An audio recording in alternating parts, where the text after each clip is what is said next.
네, 저희는 지난주에 우리가 믿는 예수님은 누구이신가 라는 말씀을 누가복음을 통해서 살펴봤습니다. 여러분, 우리가 믿는 예수님이 누구이십니까? 구원자, 우리의 소망, 우리의 주인이십니다.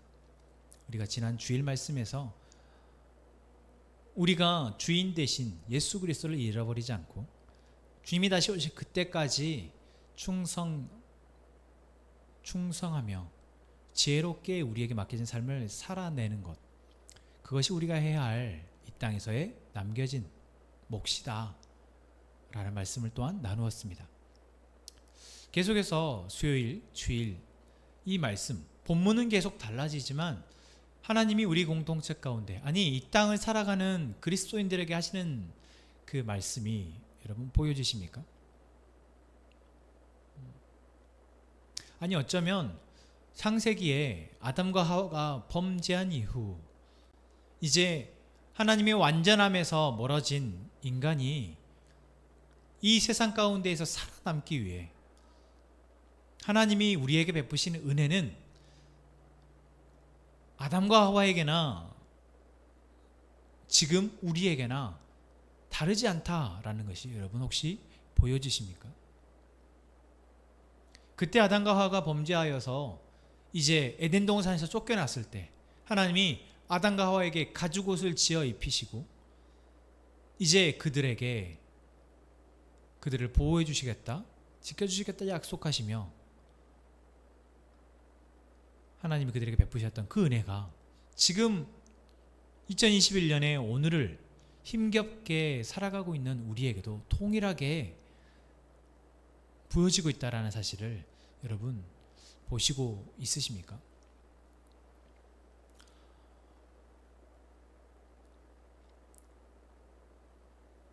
에덴 동산에서나 지금 대한민국 땅에서나 하나님의 그 마음은 변하지 않고 이어져 오고 있다는 것, 여러분 그 마음을 여러분들이 이제 느끼시고 그것이 이제 나를 향한 하나님의 사랑이구나 라는 것들이 보여진다면 왜 우리가 그 하나님의 사랑으로 우리에게 주어진 하루하루를 감사함으로 살아가지 못할까 한번 생각해 보았으면 좋겠습니다. 왜 우리는 우리에게 주어진 하루하루를 감사함으로 살아가지 못하고 그 하나님의 베푸신 은혜로 기쁘게 살아가지 못하고 자꾸만 낙심되고 실망하고 힘겨워하고 원망하고 불평하면서 살아가게 될까? 그러면서 심지어 우리를 사랑하시는 그 하나님을 의심하고 그 하나님을 원망하게까지 되는 것은 왜일까? 오늘 저희는 그 질문을 던지면서 말씀을 함께 보았으면 좋겠습니다. 오늘 말씀의 제목은 실족하지 않으려면 이라는 말씀입니다. 이것을 새번역 성경에서는 걸려 넘어지지 않으려면 이라는 뜻이겠죠. 우리는 하루를 살아가다 보면 참 많은 것들에 걸려 넘어집니다.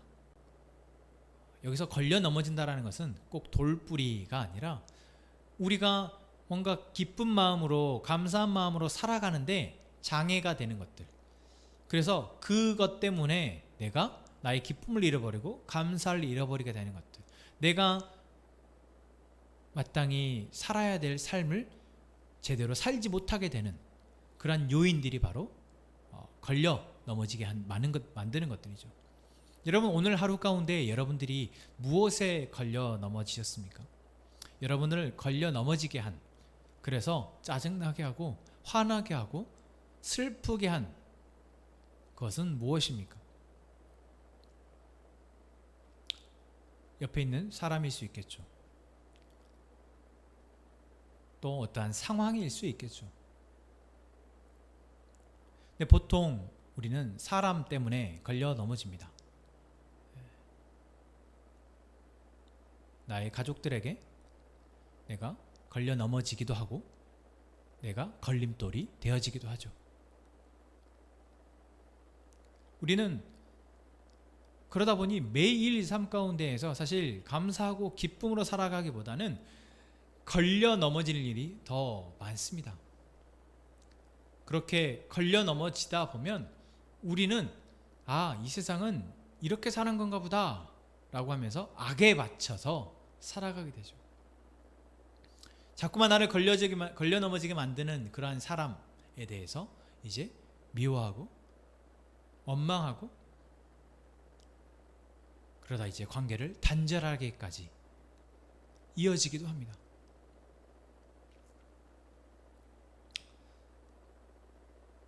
여러분, 오늘 우리가 이러한 상황 가운데에서 살아가는 우리의 모습을 보면서 하나님이 우리로 하여금 주시는, 이러한 마음을 가지고 살아가는 우리에게 주시는 은혜가 무엇인지 생각해 보았으면 좋겠습니다.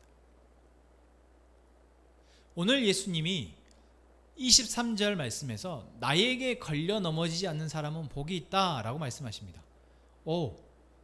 세상에, 우리가 죄인이니까, 우리가 연약하고 사실 우리는 욕망과 욕구대로 살아가는 사람이다 보니까 서로에게 걸려 넘어지고 걸림돌이 되어진다라는 것은 우리가 알겠지만, 예수님에게 걸려 넘어지지 않는 사람은 복이 있다라고 말씀하시는 여러분, 이 예수님의 말씀이 어떻게 들려지십니까? 예수님에게 걸려 넘어지는 사람이 있나? 예수님과는 다 예수님을 통해서 기뻐하고 예수님을 통해서 행복해하고 예수님 때문에 감사하는 것 아닌가? 예수님을 만나지 못했기 때문에 그렇지, 예수님을 만났다면, 예수님을 믿는다면 예수님에게 걸려 넘어지지 않은 사람은 없지 라고 여러분 우리는 생각하게 되죠. 그런데 예수님이 23절에 나에게 걸려 넘어지지 않는 사람은 복이 있다 라고 말씀하고 있다는 것입니다. 그 말은 곧 예수님에게 걸려 넘어지는 사람이 있다라는 것이죠. 그리고 이 말씀을 한 것이 바로 어떤 상황입니까? 세례 요한의 제자들이 찾아와서 예수님에게 질문을 던졌고, 그 질문을 들은 예수님이 답을 하시면서 마지막에 하신 이야기가 바로 오늘 나에게 걸려 넘어지지 않는 사람은 복이 있다라는 말씀이다라는 겁니다. 누구에게요? 세례 요한의 제자들에게. 세례 요한이 누구입니까?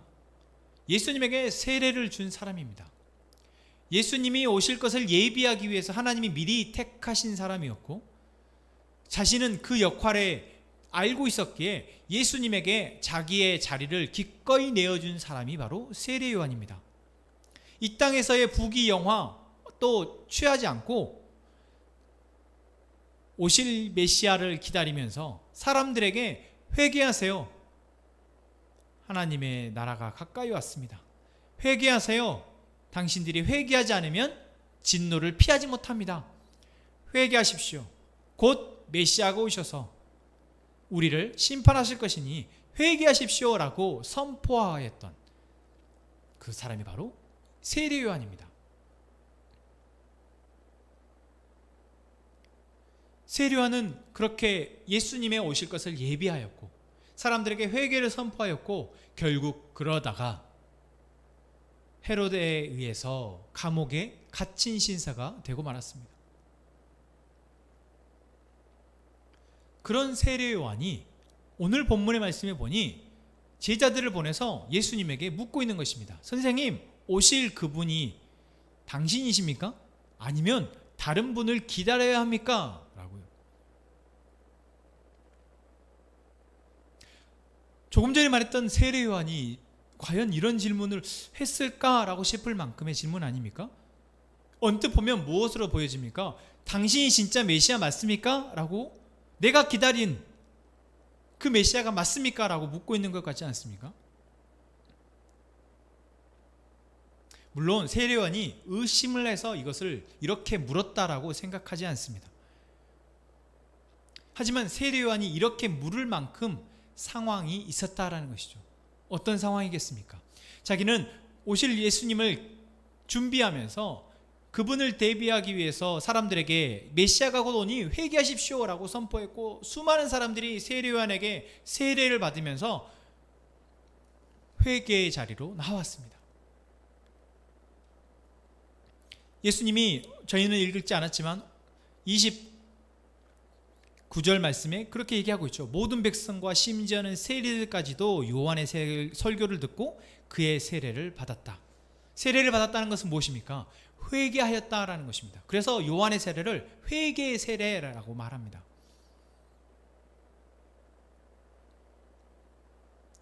그런 세례 요한이 예수님을 준비하기 위해서 감옥에 갇히기까지 한 세례 요한이 왜 이러한 질문을 할 수밖에 없었을까요? 이제 예수님이 오셨고 자기에게 세례를 받으시고 이제 공생의 사역을 시작하셨고 예수님의 소문이 여기저기에서 들려지는데 이제 세례 요한은 현재 감옥에 갇힌 신세입니다. 예수님이 공생의 사역을 시작하는 그 시점과 비슷하게 감옥에 갇히게 되었습니다. 그래서 이제 세례 요한은 아마 기다렸을 것이죠. 예수님이 오셨으니까 이제 그분이 그분의 일을 하시겠지. 그분의 일을 하시면 이 민족, 이 나라는 회복될 것이 분명해요. 그리고 그분의 뜻에 맞지 않게 회개하지 않았던 사람들은 심판받을 것이 분명해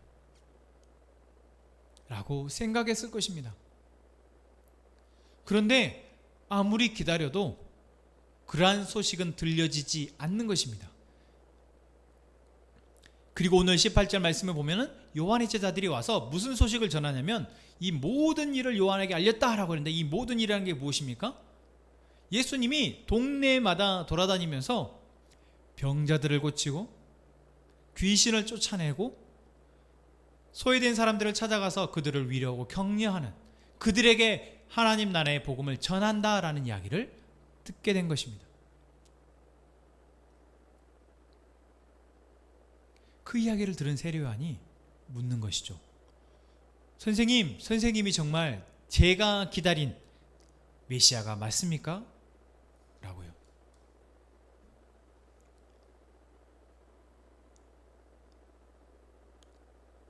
이 물음에 예수님은 뭐라고 대답하십니까? 나에게 걸려 넘어지지 않는 사람은 복이 있다 라고 말하고 있는 것입니다.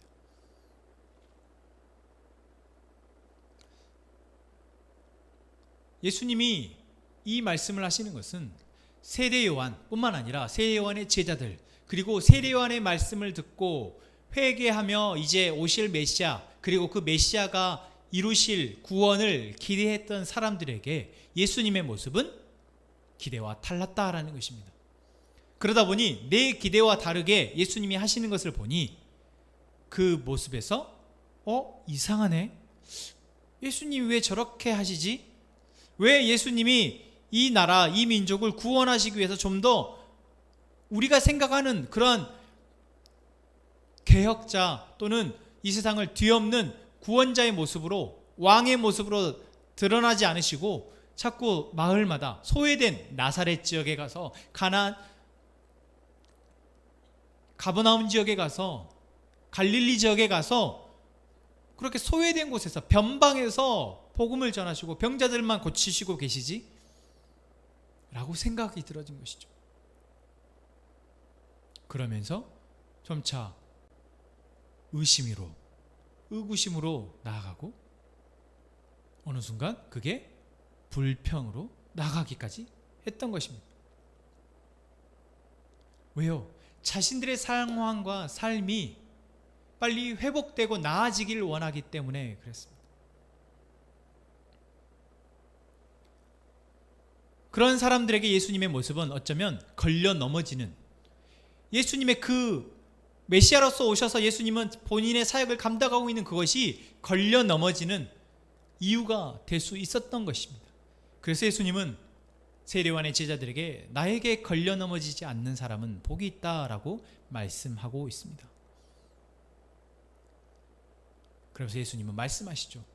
세례 요한의 제자들이 당신이 정말 우리가 기다렸던 메시아가 맞습니까? 라고 물었을 때 예수님이 뭐라고 말씀하십니까? 22절에 너희가 보고 들은 것을 가서 요한에게 알려라. 눈먼 사람이 다시 보고, 다리 저는 사람이 걷고, 나병 자가 깨끗해지고, 귀먹은 사람이 듣고, 죽은 사람이 살아나고, 가난한 사람이 복음을 듣는다. 아멘. 예수님이 오셔서 3년의 공생의 시간 동안 하신 일입니다. 병자들을 고치시고 귀신 들린 사람을 쫓아내시고 죽은 사람을 살리시고 그리고 모여든 사람들에게 하나님 나라의 복음을 전하시고 이것을 보고 내가 너희들이 기다렸던 메시아인 줄 너희들이 모르겠느냐라고 예수님이 묻고 계시는 것입니다. 이걸 보면은 우리가 예수님이 정말 구원자로서 본인의 역할을 하고 계시구나라고 여러분 우리가 보여지겠습니까? 나와 상관없는 병자들이 고쳐집니다. 나와 상관없이 가난한 사람들이 떡을 먹고 빵을 먹습니다. 나와 상관없는 저 사람들이 죽었다가 살아났답니다. 나와 상관없는 뭐 좋은 일들이 있긴 있다는데 나와는 상관이 없습니다. 그랬을 때 우리는 걸려 넘어지지 않겠냐라는 것입니다.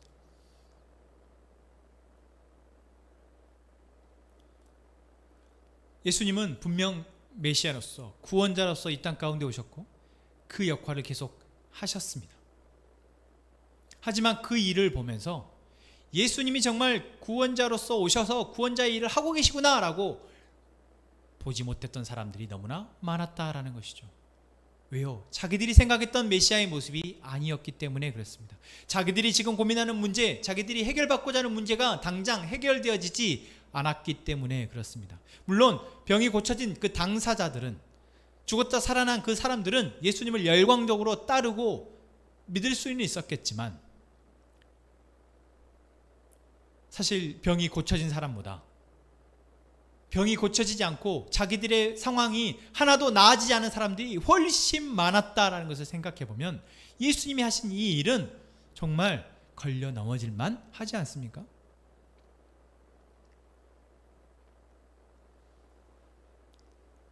그러나 예수님은 분명 이 일은 메시아로서 본인이 메시아임을 증언하고 증명하는 일이었습니다. 무엇 때문에 그렇습니까? 병자를 고친다라는 것, 그들의 아픈 부분을 회복시키시고 그들의 연약한 부분을 만지시고 그래서 다시 그들이 하나님의 은혜로 살아가게 만들고 또 귀신에 들려서 자신의 모습을 잃어버린 사람들을 다시 회복시키죠. 귀신을 쫓아내서 그들이 다시 본래의 모습으로 하나님의 자녀의 모습으로 회복될 수 있도록 하는 것. 그리고 그들에게 하나님이 어떠한 분이시며 하나님의 나라가 어떠한 나라인지 그 나라를 하나님이 어떻게 회복하실지를 말씀으로 전하셨던 것. 이것이 바로 예수님이 하신 일이시고 예수님이 하실 일이시기 때문에 그렇습니다. 모든 사람이 그 병이 고쳐지는 것은 아니었고 모든 사람에게 문제가 해결되어지는 것은 아니었지만 예수님이 십자가에 죽으시고 부활하심을 통해서 모든 사람의 문제를 이렇게 해결하시겠다라는 것을 보여주시는 모습이었다라는 것이죠. 그렇습니다. 예수님은 우리의 구원자이십니다. 지금 당장 우리의 삶의 문제가 해결되어지진 않지만 내가 고민하는 이 고민이 답이 보여지진 않지만 예수님은 십자가에 죽으시고 부활하심을 통해서 그리고 하나님 나라의 복음을 선포하심을 통해서 그 복음이 복음을 낳고 복음이 복음을 낳아서 지금 이 땅 가운데에서 구원자로서 역할을 하고 계시다는 거죠. 그리고 그 구원의 대상, 구원의 능력이 나에게까지, 우리에게까지 왔다라는 것입니다.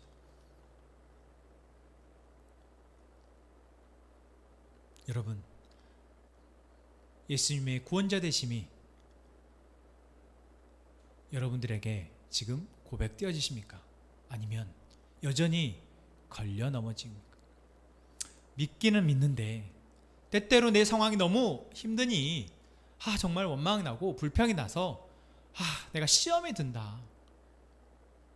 여러분, 이럴 때가 우리가 있습니다. 하지만 우리가 먼저 예수님이 우리를 통해서 하실 일, 점진적으로 나를 만지시고 나를 회복하시고 나를 고치셔서 결국 하나님의 온전하심을 회복하게 하는 그 구원자로서의 역할이, 그 은혜가 우리에게 이루어질 것을 믿고, 또한 나뿐만 아니라 내 옆에 나를 걸려 넘어지게 하고 나를 힘들게 하는 사람들까지도 예수님이 회복하시고 만지시고 고치셔서 그들의 병을 고치고 그들에게 억눌려 있는 그들의 귀신을 쫓아내시며 회복하실 것이라는 사실을 여러분 믿는 저희가 되기를 원합니다. 저도 여전히 누군가에게 걸려 넘어지는 존재입니다. 여러분, 우리는 누군가에게 여전히 걸려 넘어지는 존재이기도 합니다. 그러나 우리가 그렇기에 예수 그리스도가 필요한 것이고, 그렇게 우리가 더 예수께 더 나아가 예수님께 우리의 연약함을 고백할 때 우리가 예수님을 통해서 회복되어지며 만져지고 고쳐지고 싸매지고 변화되고 성숙되어져서 이제 더 이상 걸려 넘어지는 존재가 아니게 될 줄로 믿습니다. 예수님이 누가복음 17장에서 분명하게 말씀하십니다. 연약한 자를 걸려 넘어지게 하는 자는 연자맷돌을 메고 바다에 던져지는 것이 차라리 낫다. 그러나 우리는 여전히 연약한 자를 걸려 넘어지게 하는 그런 죄인입니다. 그런데 예수님이 그 말씀을 하신 이유는 무엇입니까? 예수님이 바로 우리의 주인이시며 우리를 만지시고 고치실 것이기 때문에 그렇습니다. 여러분, 오늘 하루도 참 힘드셨겠지만 예수님을 통해서 다시 한번 힘을 내실 수 있었으면 좋겠습니다. 예수님이 정말 우리의 구원자이심을 여러분 다시 한번 고백하며 그 예수님을 통해 우리의 삶이, 우리의 가정이, 우리의 교회와 우리의 지역이, 우리의 나라가 회복될 것임을 믿고 여러분 그분 앞에 엎드리는 저희가 되기를 소망합니다. 이 시간 함께 기도합시다.